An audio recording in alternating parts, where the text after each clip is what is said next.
That morning, the house felt the same, and somehow not the same at all. Nothing had moved, nothing was cleaner, but the air felt less hurried, like it wasn't asking me to catch up. It took a moment to notice, because noticing has gotten quieter with time. I'm in my early 70s now. I'm not struggling, and I wouldn't say I'm especially content either. What I've been feeling more than anything is speed.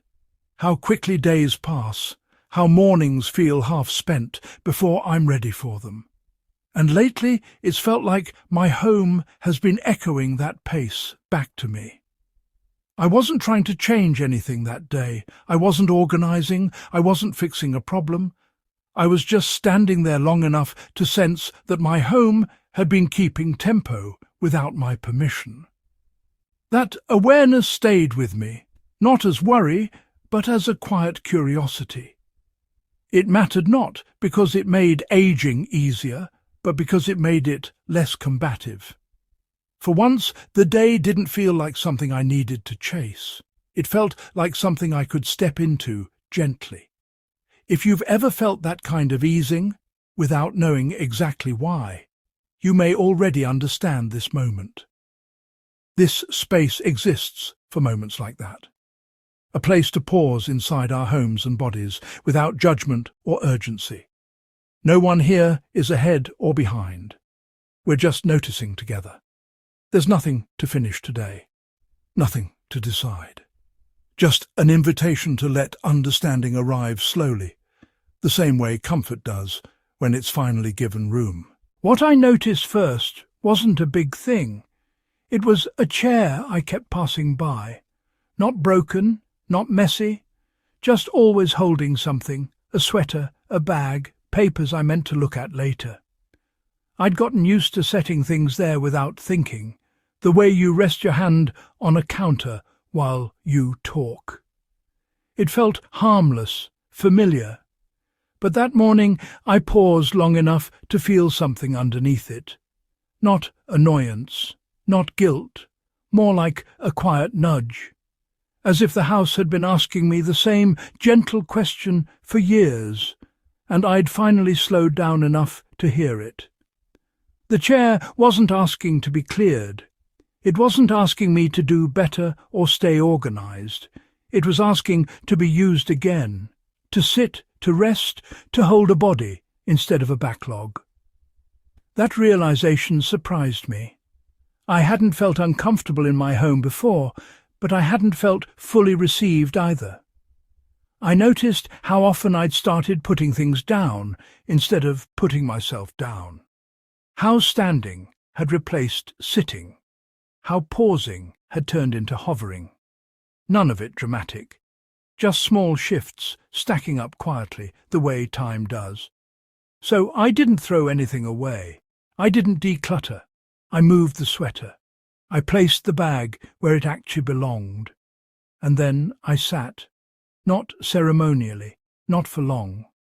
Just enough to feel what it was like to let the house support me again.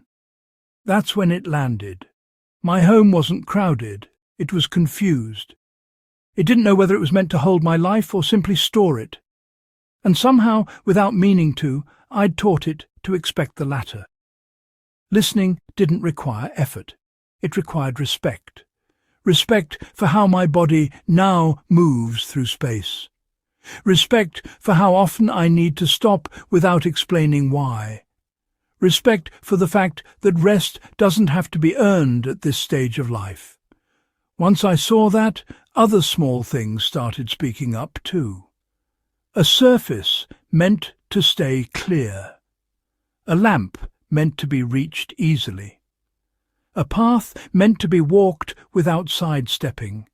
None of it urgent, none of it loud. And that wasn't the only thing that changed. After that, nothing on the clock changed, but the way time moved through the house did. Mornings still arrived early, but they no longer felt like they were already halfway gone by the time I noticed them. There was a small pocket of space where there hadn't been one before. Not extra time, just quieter time.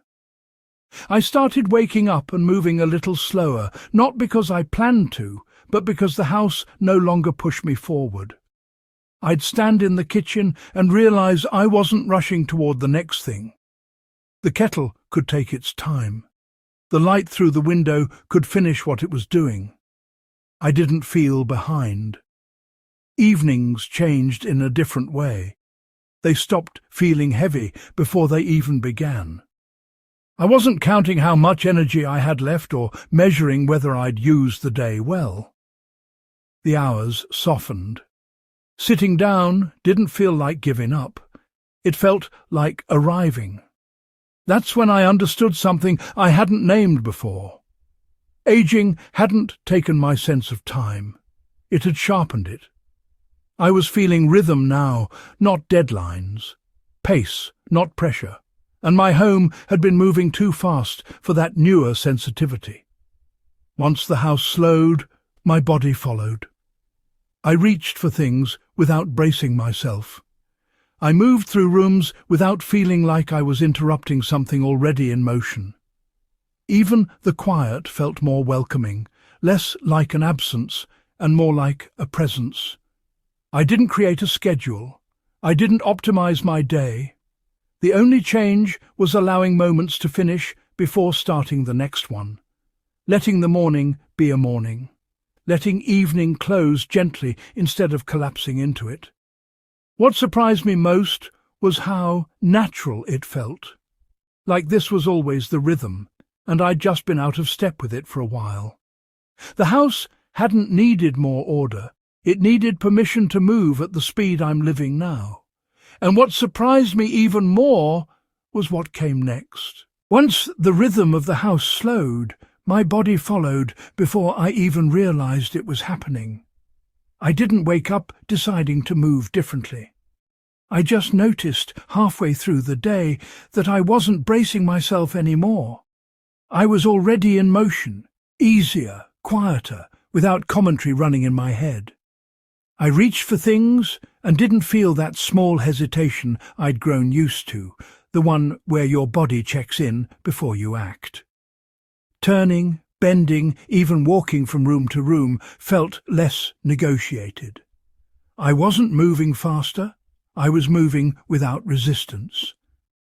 Pauses started to appear naturally, not because I was tired, but because my body seemed to know when a moment had finished. I'd stop at the window or rest my hand on a surface, and there was no urge to rush past it. The pause felt complete on its own, allowed. For a long time I'd thought these adjustments were signs of decline, proof that aging meant managing myself more carefully, but standing there I saw it differently. My body wasn't asking for less life, it was asking for better support. And now, finally, it was getting it. What struck me was how intelligent these signals were.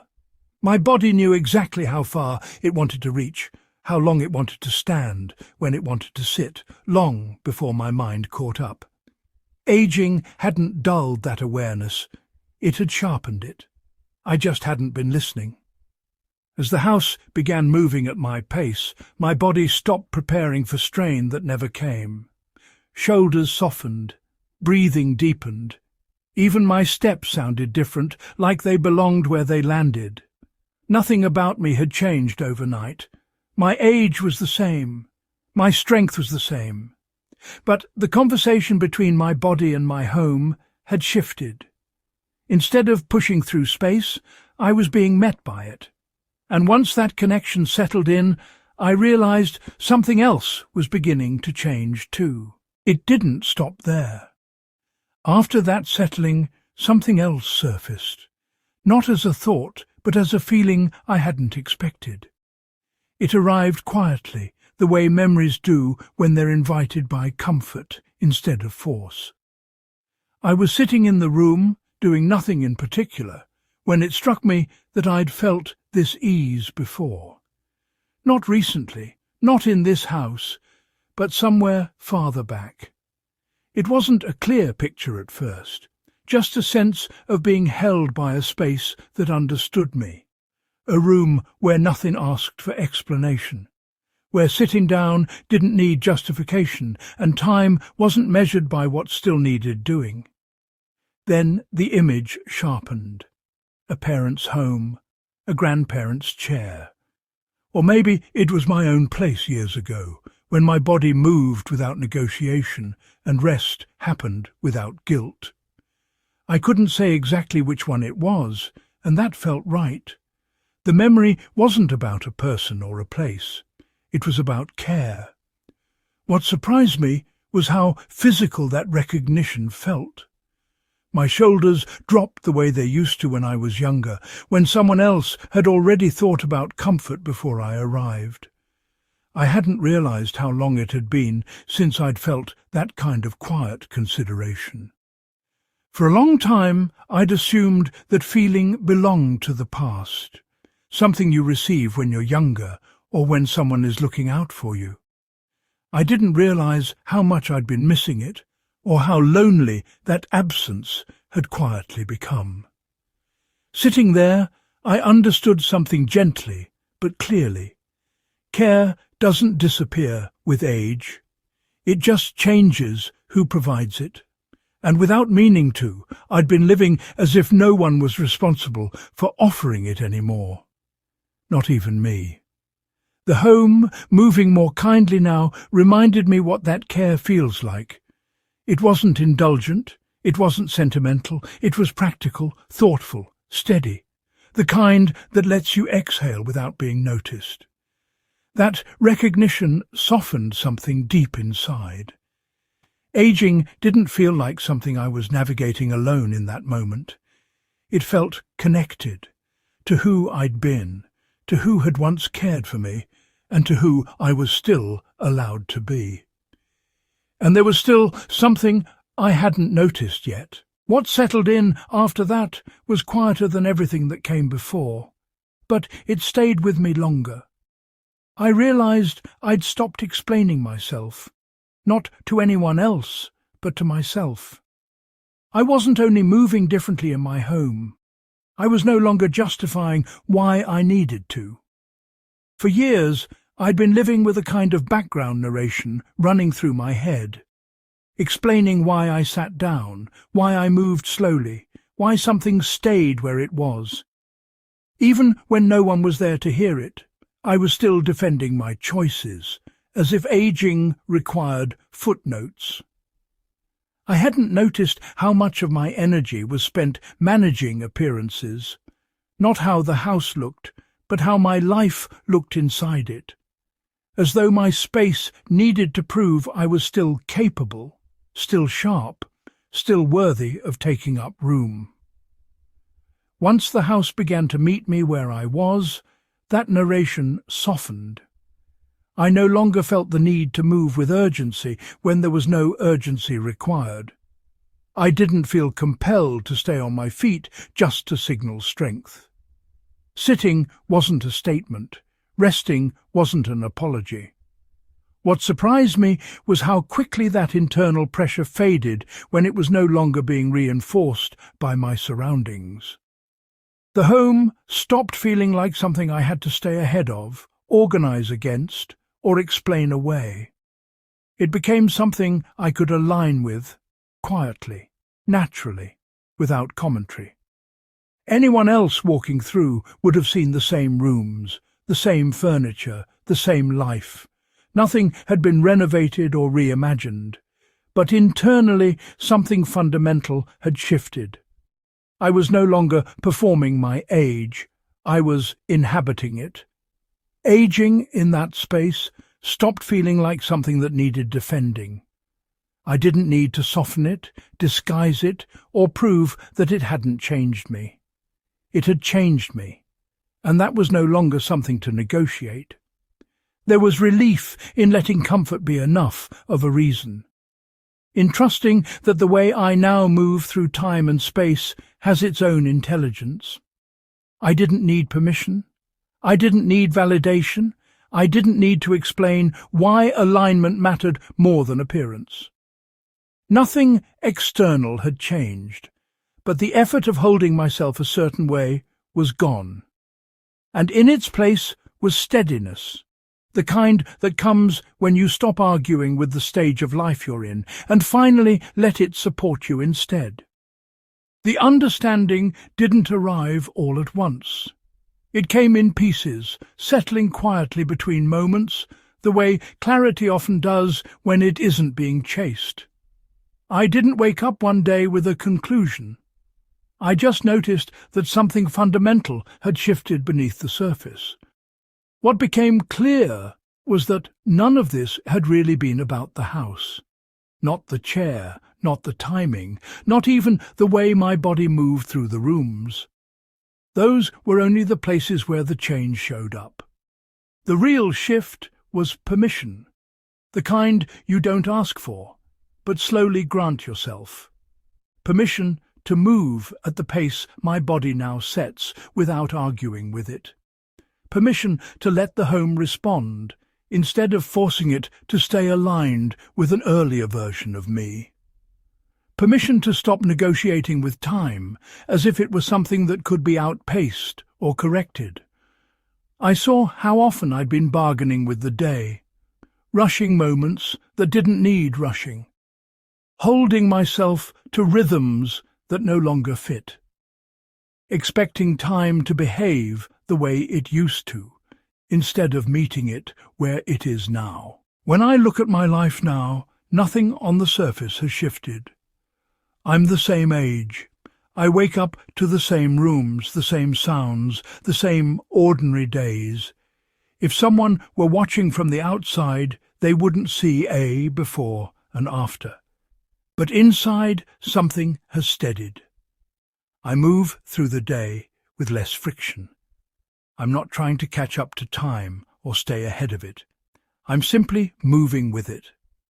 There's a quiet confidence in that, not the kind that needs to be announced, but the kind that settles into your posture without you noticing.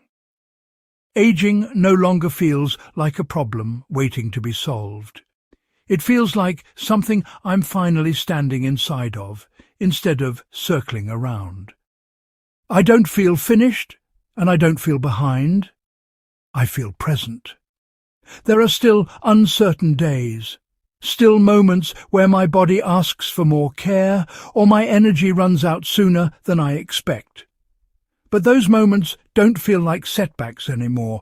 They feel like information, something I can respond to without judgment. I haven't become lighter or happier in some dramatic way. What I've become is steadier, less reactive, more at ease with the version of myself that shows up now. And in that steadiness, aging doesn't feel like something that happened to me. It feels like something I'm meeting, calmly, honestly, right where I am. Once comfort is allowed instead of postponed, time stops feeling like something to endure, and aging feels lighter, not because it changes, but because it's no longer being resisted. If you stayed with me through this, thank you for sharing this quiet space. These moments of noticing matter more than they seem, especially when life keeps telling us to move faster or explain ourselves. Here we don't rush that. We return to it when we need steadiness, when we want our homes and our bodies to feel like allies again. If this reflection felt familiar, you're welcome to come back any time. Liking or subscribing isn't about keeping up. It's simply a way of returning to a place that understands aging as an unfolding, not a decline.